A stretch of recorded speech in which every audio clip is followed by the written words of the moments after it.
میں ایک عام قادیانی تھا، بڑا خبیث قسم کا قادیانی تھا اور دلیر قادیانی تھا۔ میں جماعت میں میرا بڑا اہم کردار تھا، خدام میں میرا بڑا اہم رول تھا۔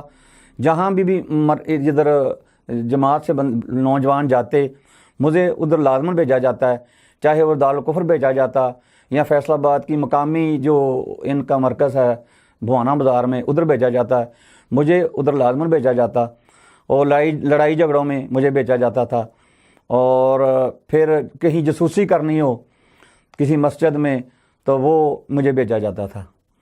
اور جاسوسی کرنے کا طریقہ یہ تھا کہ ہمیں کہا جاتا تھا کہ آپ نے مسلمانوں والی وہ ٹوپی سی پہن لی ہے جیسی مسلمان پہنتے ہیں، اور آپ نے ان کے ساتھ نماز پڑھنی ہے، اور جب وہ نماز آپ نے جو وہ خطبے میں کہیں وہ سارے لکھتے جانا ہے، اور کہیں شو نہیں ہونا کہ آپ کوئی غیر ہیں، آپ یہی شو کرنا کہ آپ مسلمان ہو۔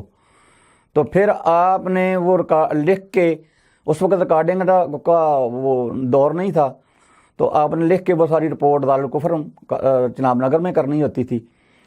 تو جب ہم نماز ان کے ساتھ پڑھ لیتے تو پھر ہم علیحدہ اپنی نماز وہ عبادت کرتے تھے جو بھی تھی۔ تحفظ ختم نبوت، ناموس رسالت، رد قادیانیت، حالات حاضرہ اور دیگر اہم ملکی و بین الاقوامی موضوعات پر مبنی مستند اور معلوماتی پروگرامز دیکھنے کے لیے KTV آفیشیل کے YouTube چینل کو سبسکرائب کیجیے۔